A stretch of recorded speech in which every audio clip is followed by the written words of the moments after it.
আকাশে মেঘ দেখে অমনি স্বামী আবদার করা শুরু করলো একটু ভালো মন্দ রান্না করা খাওয়ার। তো আলু দিয়ে গরু মাংসের ঝোল, সাথে পোলাও আর আমার পছন্দের আলু ভাজি করব আজকে ভাজা ভাজা করে। আসলে ঈদের মধ্যে যে ভালো মন্দ রান্না করছে আর রান্না করা হয় না, সেই সাথে দেখি সকালে বৃষ্টি, তার জন্য ভাবতেছে আজকে রান্না করে দিই। আসসালামু আলাইকুম, সবাই কেমন আছেন? আশা করি সবাই ভালো আছেন। আমিও আল্লাহর রহমতে অনেক ভালো আছি। তো সকালে ঘুম থেকে উঠি, আগে অ্যাকুরিয়ামের মাছগুলোকে খাবার দিয়ে দিচ্ছি। আসলে আমি আবার একদিন পরে পরে খাবার দিই, প্রতিদিন খাবার দিই না। আসলে প্রতিদিন খাবার দিলে মাছগুলো খুব তাড়াতাড়ি মরে যায়। এর আগে টাইগার ফিশগুলো আনছি, অনেক দিনই ছিল।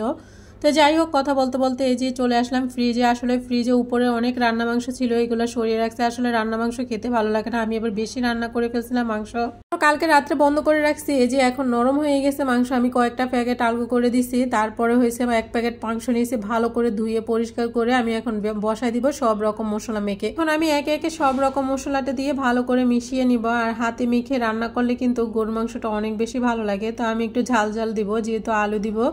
আর আমি এখন রান্না করতেছি প্রায় কিন্তু ফজরের নামাজের পরপর রান্নাটা বসে দিয়েছি। আসলে আমার বাসায় গ্যাস থাকে না, গ্যাস মানে ফজরের আজানের পরপর গ্যাস চলে যায়।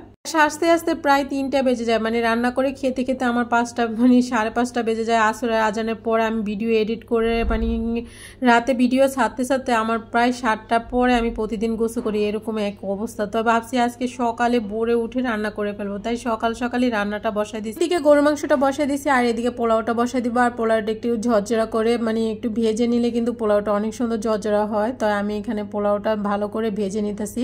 আমি প্রতিদিন যা রান্না করি তাই আপনাদের সাথে শেয়ার করি। আসলে আমরা সবাই সবকিছু রান্না করতে পারি, এক একজনে এক এক রকম ভাবে রান্না করি, ওইটি হয়েছে আর কি। যার যার হাতে রান্না তার তার কাছে কিন্তু খেতে অনেক বেশি মজা হয়। বেশি একটা সময় লাগবে না, পোলাওটা হতে প্রায় 10-15 মিনিট লাগবে। এই পর্যায়ে আমি কয়েকটা কাঁচামরিচ দিয়ে দিব। তো আমি এখানে কিছুটা দুধও দিয়ে দিছিলাম হালকা পরিমাণ। তো এখন আমি এটা মানে রেখে দিব, তাওয়ার উপরে বসাবো না আজকে। তো এখানে কিছুটা ঘি দিয়ে দিব। আর পোলাওটা কিন্তু বেশি সময় লাগবে না, খুব তাড়াতাড়ি হয়ে যাবে। আসলে যেহেতু পোলাওটা মজে গেছে তার জন্য। আসলে এই ঠান্ডার ভিতরে কিন্তু কার কার খেতে ভালো মন্দ ভালো লাগে অবশ্যই জানাবেন। আমার কিন্তু ঠান্ডা আবহাওয়া দেখলে কিন্তু এসব খাবার খেতে অনেক বেশি ভালো লাগে। আর গরমের ভিতরে কিন্তু এসব খাবার খেতেও ভালো লাগে না। আমি একবার পাবনা জেলা বেড়াতে গিয়েছিলাম, ওইখানে একটা বিয়ের অনুষ্ঠান পড়ছিল আমাদের। অনুষ্ঠানটার ভিতরে আমরা অংশগ্রহণ করছি, তার পরবর্তীতে ওই অনুষ্ঠানে গেছি। আর আমাদেরকে মানে পোলাওর সাথে খেতে দিছে কি মানে আলু ভাজি, তারপর বেগুন ভাজি, মানে এরকম টাইপের খাবারগুলা। তো আমরা দেখে তো প্রথম অবাক হয়ে গেছি যে এগুলা খেতে দিছে। তারপরে দিছে চর্বি দিয়ে ডাল, যেটাকে বলে ওইটা। তারপর আমার কাছে দেখে আনকমন লাগছে বিষয়টা, আমি খুবই মানে ভালো লাগছে, তৃপ্তি মিটিয়ে খাবারটা খেয়েছিলাম। তারপর মুরগির রোস্ট, খাসি, গরু মাংস সবকিছুই করছিল। তো ওই এলাকার মানুষ নাকি এভাবেই প্রথম আপ্যায়ন করে। তো আমি আবার দেখার পরের থেকে যতবারই মানে আজকে 5-6 বছর ধরে যখনই আমি পোলাও রান্না করি তখনই আমি পোলাও সাথে আলু ভাজি বা বেগুন ভাজি কোনো না কোনো একটা ভাজা রাখি। কিন্তু কোনারা আবার আলু ভাজিটা একটু অন্যরকম ভাবে আলু ভাজিটা করে। মানে আলু ভাজিটা কিভাবে করে, মানে একটু বেশি ভাজা ভাজা করে, মানে একদম ভাজা ভাজা না, মানে আলুটা অনেক চিকন করে কুচে আর একটার সাথে আরেকটা লেগে থাকে, অনেক সুন্দর।